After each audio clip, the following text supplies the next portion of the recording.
Hare Krishna. I am here in Rishikesh in the Himalayas on the bank of the Ganga. Who can not be spiritual when coming to such a divine place? Srila Prabhupada one time said that it's impossible not to be spiritual when you are in the Himalayas. This place is meant for spiritual seekers. This place has a divine significance, importance, and history.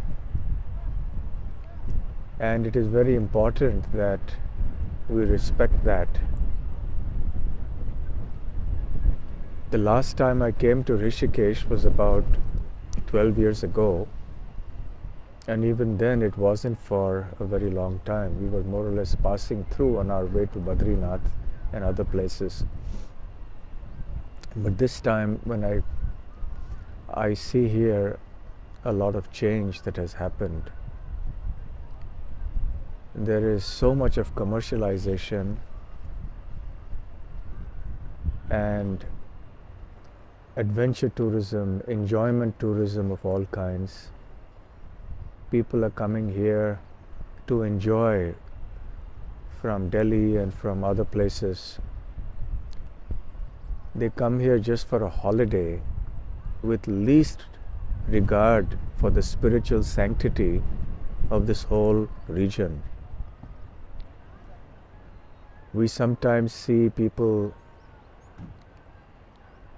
carrying alcohol bottles, or in general just coming here in a very enjoying spirit. And there are others who come here with a mood to enjoy some adventurous sports. And the Ganga, especially in places like Rishikesh, Haridwar, and up in the Himalayas, this whole region is meant for spiritual seekers. I think there should be some kind of arrangement where adventure tourism is facilitated in other places which do not have that much spiritual significance, and these holy places should be left only for serious spiritual seekers and practitioners. And even if we say that we can have some spiritual or religious tourism here, it must still be regulated in some way. And even so-called religious tourists must respect the sanctity of this place. What to speak about the other general tourists who come here with a view to enjoying. I think it's not only a question of making laws, but it's also a question of creating an awareness that certain places are meant for certain types of activities. If you really want to drink alcohol and enjoy life, there are many other places to do that. Not that I'm recommending that you do it, but if at all you want to do it, there are other places. Why come and spoil the holy places like this? And we see here the kind of pollution. Yes, some people were passing by and they just dropped litter all over the place on the banks of the Ganga. They're least concerned. They have just no clue, no spiritual education, no culture at all. Just simply coming and tossing garbage all over the place. And there is a need for a lot of spiritual education, awareness, and creating awareness amongst the people. That's really very, very important. Let us preserve the sanctity of Mother Ganga, of holy places like Rishikesh, Haridwar, and many other places like this. Let there be awareness that people voluntarily avoid coming to these places for the wrong reasons. Let this place be reserved for those who want to seek and practice genuine spiritual life. That is how it was in the olden days.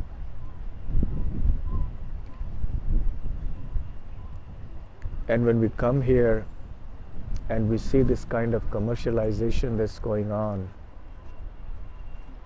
and I believe that even the government is encouraging adventure tourism and all sorts of other tourism here, and the infrastructure is just simply incapable of dealing with it. It took us many, many hours to get here from Delhi.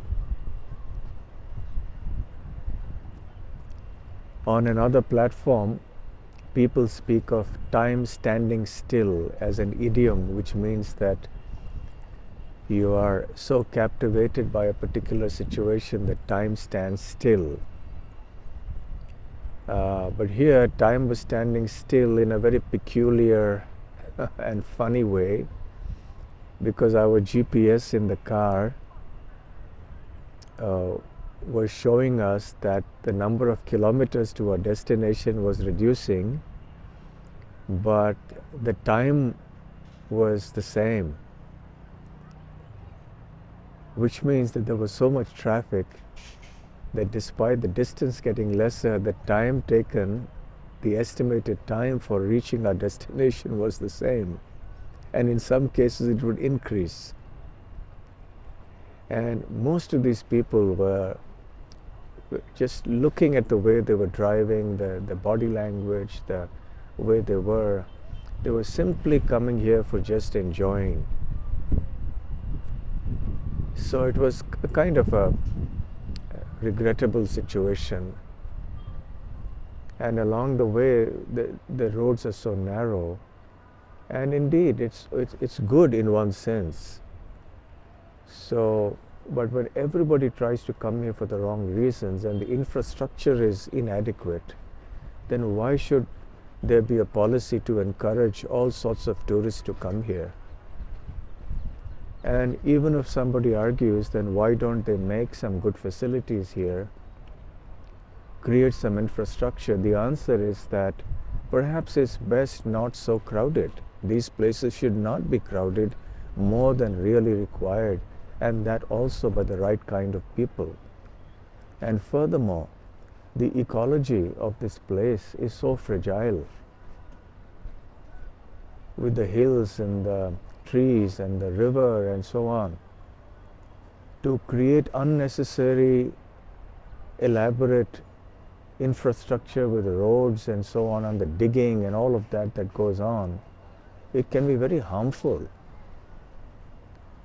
to everything in all its aspects. The ecology here, the danger to life and health and property, the danger to livelihood, the danger to the spiritual existence of these places, because then they will all be covered over and there will be a collapse of the hills and so on. It's really getting that dangerous.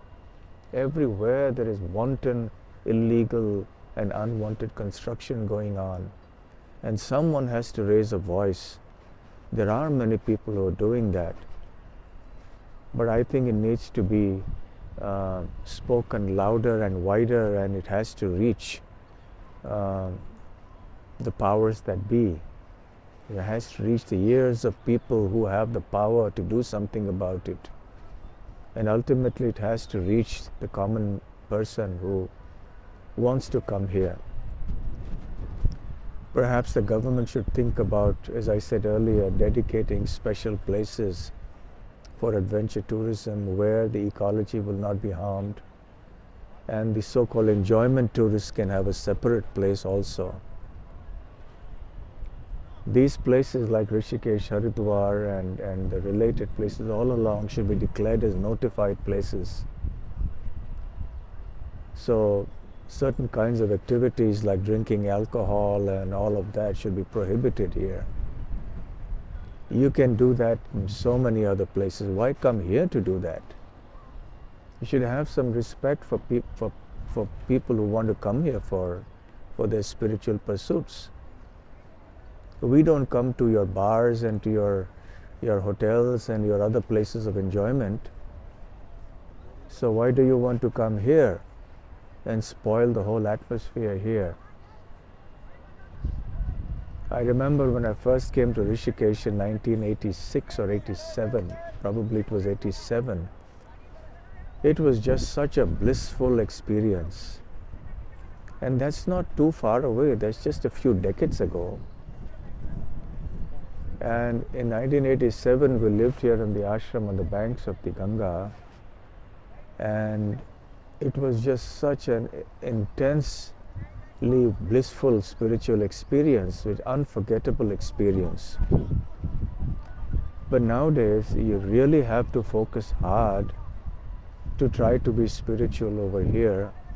You have to shut your senses out to every other form of distraction, the sound, and even as we're sitting here, people are shouting, screaming, just running around, enjoying as if this is just some Disneyland or something like that.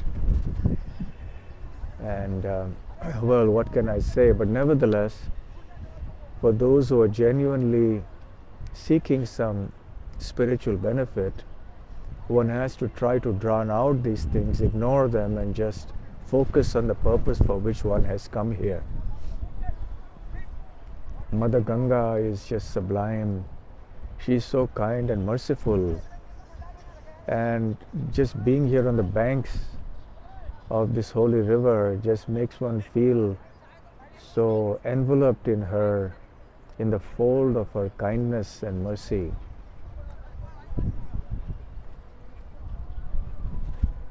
So these are some few thoughts that I'm sharing here, and I hope that people in general pay heed to this. Hare Krishna.